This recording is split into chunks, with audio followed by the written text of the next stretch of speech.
কি বিজয়, তুমি তুমি এসে গেছো? হ্যাঁ, তবে এসে যাবে মনে হচ্ছে তোমার খুব অসুবিধা হচ্ছে। কেন হঠাৎ এসব কথা বলছো কেন? কোথায় গিয়েছিলে? ওই তো বন্ধুদের সঙ্গে একটু বেড়াতে গিয়েছিলাম। বাহ, সুন্দর। একজন মানুষকে হাসপাতালে ফেলে রেখে বেড়াতে যেতে তোমার বিবেকে বাঁধলো না? একজন অসুস্থ মানুষকে ফেলে রেখে তুমি তোমার এই বন্ধু বান্ধবদের নিয়ে ফুর্তি করতে গেছিলে? কি বলছো তুমি এসব? আমি হাসপাতালে গিয়ে কি করতাম বলো? আর তাছাড়া আমি ভেবেছিলাম ওখানে আমাদের সব চেনাশোনা ডাক্তাররা আছে, ওনারাই দেখাশোনা করবেন। তাই বেড়াতে গেছিলে, তাই তো? এই বেড়াতে যাওয়াটা যে তোমার কত বড় অপরাধ তা তুমি জানো না। যাও, এক্ষুনি ক্ষমা চেয়ে এসো। ক্ষমা?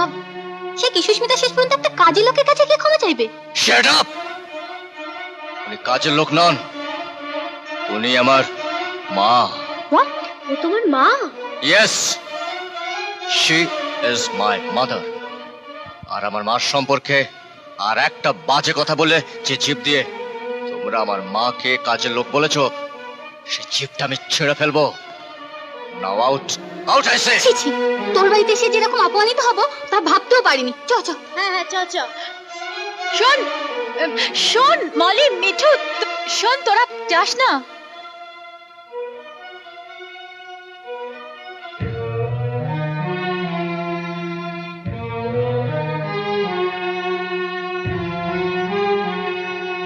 একটা সামান্য কারণে তুমি আমার বন্ধুদের এভাবে অপমান করলে। সামান্য? আমার মাকে কাজের লোক বলে অপমান করাটা তোমার কাছে সামান্য? ওরকম নোংরা ভাবে থাকলে লোকেরা আমাকে কাজের লোক ভাবতেই পারে। Shut up! বিজয়, বিজয়, তুই তুই আমার বৌমার গায়ে হাত তুললি?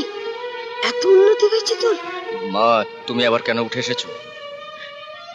কেউ কোনোদিন আজ পর্যন্ত আমার গায়ে হাত তোলেনি, তুমি আমাকে মারলে।